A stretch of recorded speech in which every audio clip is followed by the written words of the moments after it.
আবারও বড় সংঘাতে জড়িয়েছে পাকিস্তান ও আফগানিস্তান। বিমান হামলায় ইতোমধ্যে কমপক্ষে ১৩৩ জন আফগান সেনা নিহত হয়েছে বলে দাবি করছে পাকিস্তান।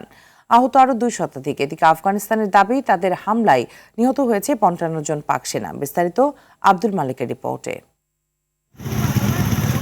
সম্প্রতি পাকিস্তানে বেশ কয়েকটি আত্মঘাতী বোমা হামলার ঘটনা ঘটে। পাকিস্তানের দাবি, এসব হামলায় জড়িত তালেবান সমর্থিত তেহরিকি তালেবান পাকিস্তানের মতো নিষিদ্ধ ঘোষিত গোষ্ঠী। এই গোষ্ঠী নির্মূলের কারণ দেখিয়ে গত ২২ ফেব্রুয়ারি আফগান সীমান্তে বিমান হামলা চালায় পাকিস্তান। আফগানিস্তান জানায়, এই হামলায় ১১ শিশুসহ ১৮ সদস্য নিহত হয়।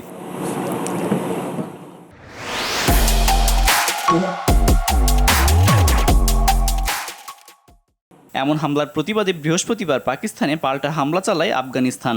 আফগান প্রতিরক্ষা মন্ত্রণালয়ের মুখপাত্র জাবিউল্লাহ মুজাহিদ দাবি করেন, তাদের হামলায় কমপক্ষে ৫৫ জন পাকিস্তানি সৈন্য নিহত হয়েছে। তারা দখল নিয়েছে পাকিস্তানের বেশ কিছু সীমান্ত পোস্ট। এ ঘটনার তাৎক্ষণিক প্রতিক্রিয়ায় অপারেশন গজব লিল হক চালিয়েছে পাকিস্তান, যেখানে তারা হামলা চালিয়েছে সরাসরি আফগানিস্তানের রাজধানী কাবুল ও বড় শহর কান্দাহারে। পাকিস্তানের তথ্যমন্ত্রী জানিয়েছে, এ হামলায় ইতোমধ্যে কমপক্ষে ১৩৩ জন আফগান সৈন্য নিহত হয়েছে। আহত হয়েছে আরও ২ শতাধিক। পাশাপাশি এখন পর্যন্ত তালেবানের ২৭টি সামরিক পোস্ট, ৮০টিরও বেশি ট্যাঙ্ক, কামান এবং সশস্ত্র কর্মী বাহিনী বাহকও ধ্বংস করা হয়েছে। তবে আনুষ্ঠানিকভাবে কোনো দেশই নিজেদের হতাহতের সংখ্যা জানায়নি।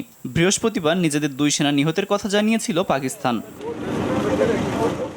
এর আগে গত অক্টোবরে সীমান্তে মারাত্মক সংঘর্ষের পর ২ দেশ ভঙ্গুর যুদ্ধবিরতিতে সম্মত হয়েছিল।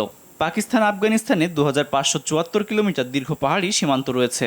এ অঞ্চলে উভয় দেশেরই আবার রয়েছে বিভিন্ন সশস্ত্র বাহিনী। আব্দুল মালেক, RTV।